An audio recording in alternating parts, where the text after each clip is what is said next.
रमज़ानुल मुबारक के आखिरी अशरे की बड़ी फजीलत और अहमियत है।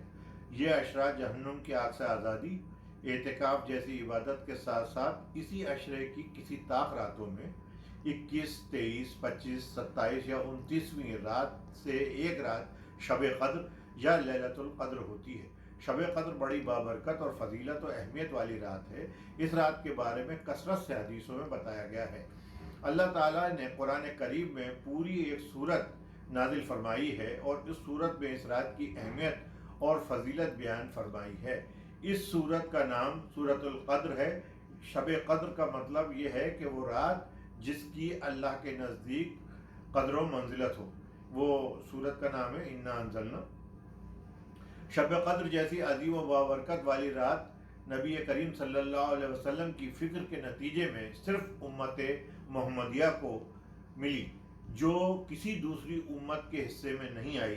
नबी करीम सल्लल्लाहु अलैहि वसल्लम ने फरमाया कि अल्लाह ताला ने सिर्फ मेरी उम्मत को शब क़द्र अता फरमाई है और इससे पहले किसी उम्मत को ये अता नहीं की गई। जामिउल अहादीस हदीस नंबर 39,912। मुता इमाम मालिक में है कि रसूलुल्लाह को उससे पहले के लोगों की उम्रें दिखाई गईं और उसके मुकाबले में रसूलुल्लाह ने महसूस किया कि मेरी उम्मत की उम्र तो बहुत कम है, ये लोग कैसे इतने बड़े काम कर सकेंगे या वो अमल कर सकेंगे जो मुझसे पहले की उम्मतों ने किया है। जहाँ तक कि दूसरे लोग अपनी तवील उम्रों की वजह से इस मुकाम तक पहुँचे। लिहाजा अल्लाह ताला ने आपको शब क़द्र इनायत फरमाई, जो 1000 महीनों की इबादत के एतबार से बेहतर है। इमाम मुता मालिक हदीस नंबर 1145। इस रात की कोई तारीख मुतय्यन नहीं है, लेकिन इतना तय है कि रमज़ान के आखिरी अशरे की ताक रातों में से एक रात शब क़द्र होती है।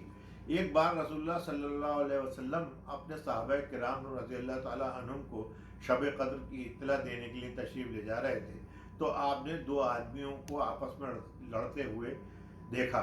आप उनके बीच बचाव में लग गए और वो बात भूल गए जो आप बताने के लिए तशरीफ़ लाए थे। फिर वो चीज़ जो आप बताने वाले थे उठा ली गई। लिहाजा शब क़द्र मुतय्यन नहीं है, लेकिन इतना ज़रूर है कि यह आखिरी अशरे की किसी ताक रात में होती है। जिस शख्स ने ईमान और खुलूस के साथ इस रात में इबादत की, उसके साबिक़ा गुनाहों की मग़फ़िरत कर दी जाती है। अल्लाह ताला के नेक बंदों को इसका इल्म होता है कि ये रात कौन सी है, क्योंकि इसकी चंद अलामात हैं, जैसे कि ये रात इंतहाई राहत बख्श, साफ पुरसुकून होती है, ना ज़्यादा गर्म होती है ना ज़्यादा ठंडी होती है, इसमें चांद रोशन होता है। हज़रत जाबिर अब्दुल्ला रज़ियल्लाहु ताला अन्हु से रिवायत है कि नबी करीम सल्लल्लाहु अलैहि वसल्लम ने इरशाद फरमाया, मैंने इस रात यानी शब क़द्र को देखा है। ये आखिरी अशरे की किसी ताक रात में है और ये इंतहाई पुरसुकून और राहत बख्श है, न गर्म है ना ही सर्द, और इसमें चांद रोशन होता है और इसमें शैतान ज़ाहिर नहीं होता यहाँ तक कि फजर हो जाती है।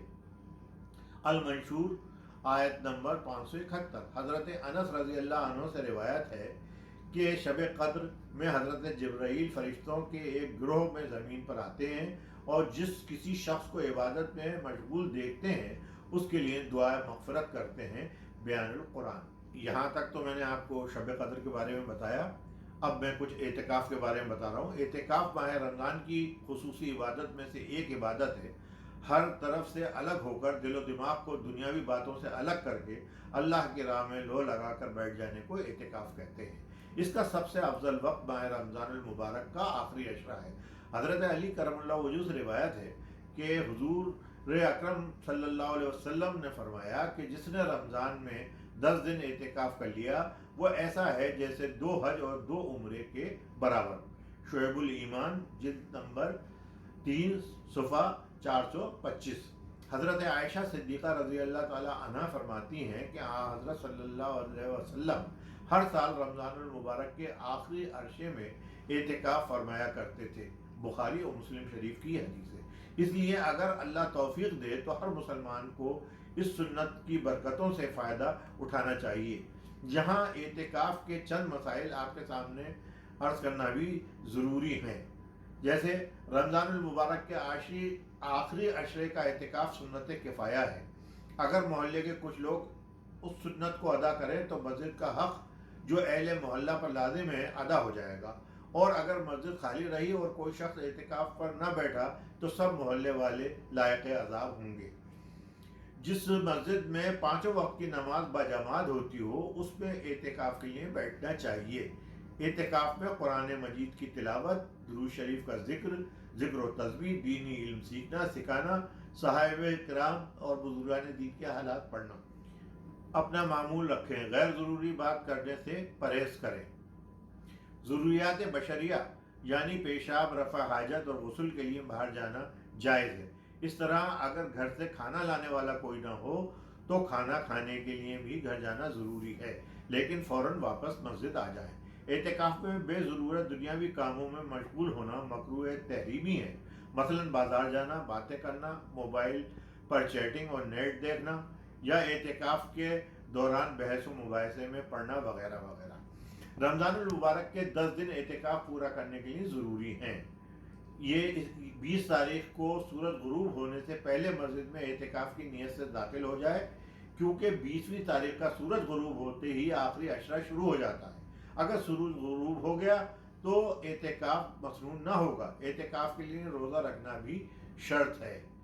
آخر میں اتنا میں عرض کروں کہ ان دنوں میں چونکہ یہ ایک بہت زبردست وبا کرونا نام کی پھیلی ہوئی ہے، اس لیے آدمی مسجدوں میں نہیں جا رہا ہے، تو گھر پہ بہتر ہے۔